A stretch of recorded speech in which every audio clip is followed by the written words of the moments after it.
السلام عليكم. مدام يسرى شبيطي، أردنية من أصل فلسطينية، مقيمة في المغرب حاليا. جيت للمغرب الصراحة بزيارة فقط لا غير، يعني جاي أنا إجازة أنا وأربعة أولادي، زيارة فيها مدة شهر.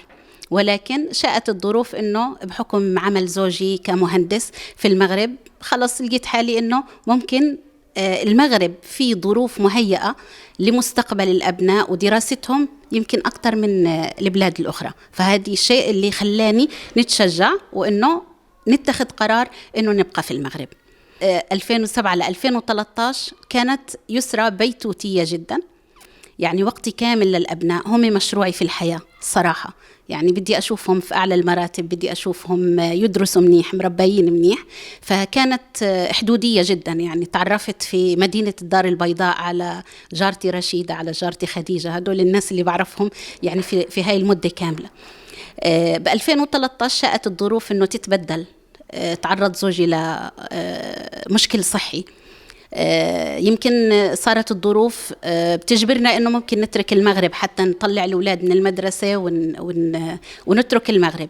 ولكن في هذا الوقت أنا تقدمت لي فرصة اللي اعتبرتها ذهبية جدا، ويمكن بدي أقول لكم الفضول اللي كان عندي في أني أجرب وأوافق على هاي الفرصة كان أحسن فضول اللي اتخذته في حياتي. هذا المشروع اللي بديته ب 2013 يعني غير لي مجرى حياتي كامل.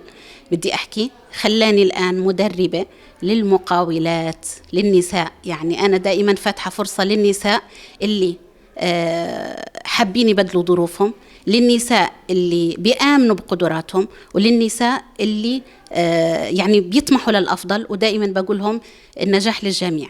كنت عضوة في نادي الأعمال الدولي 1 Team 1 Family اللي الآن صرت مدربة فيه، واكبني من البدايات.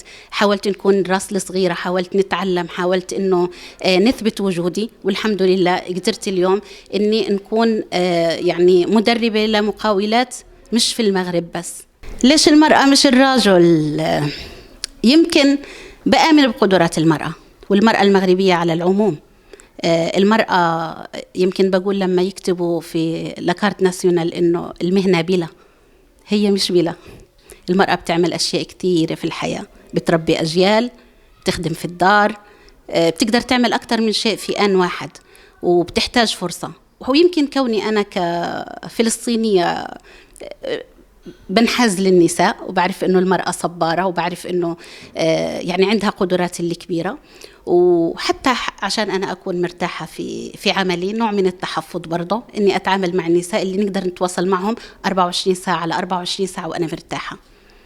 بدي أحكي لك المغرب تعرفت فيه على أحسن ناس، بلدي الطيبوبة. يعني البلد اللي بدي أحكي صار جزء مني. عندي فيه إخواني وأخواتي اللي ما ولدتهم مش أمي.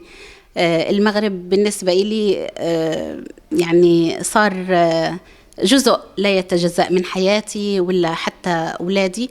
ومش عارف، يمكن ما بيخطرش ببالي إني شي مرة هيك أقول بدي أخرج من المغرب للأبد.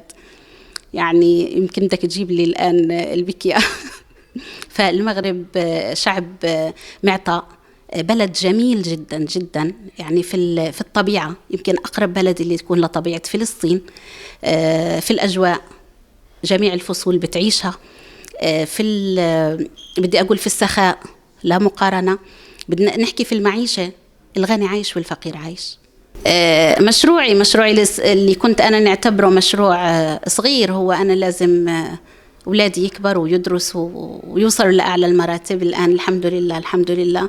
يعني بدي أقول لكم قدرت، يعني ربنا يبارك للجميع، إنه نحصد الثمار. تخرج ابني الكبير من كلية الطب، اللي أصغر منه إنعاش وتخدير، البنت بتدرس علم نفس، والصغير الآن في لونسيجي سنة أولى الحمد لله. فنقول لكم في هذا المشروع كان عنده دور كبير في إنه نوصل لهذا، لأنه كانت يمكن في ظروف اللي لو وقفت عندها كان ما قدرناش نستمر ونوصلهم للهدف اللي بدنا إياه. كانت فترة يعني تعرضت، يمكن بدي أحكي جميع المشاريع لأزمات.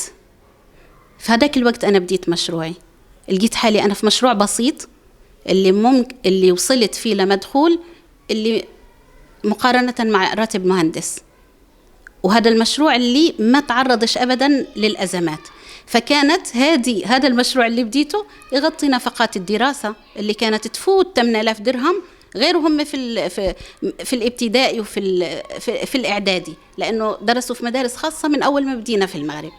فأكيد يمكن لو استسلمت ولو قلت لا هذه الفرصة ما تعطينيش، ولا أنا ما عنديش الناس، ولا أنا ما يمكنش ننجح، ولا أنا ما بعرفش اللهجة المغربية، وأنا ما عنديش حد هون، ممكن تكون نكون استسلمت وما ضحيتش وما وصلتش لهاي النتائج.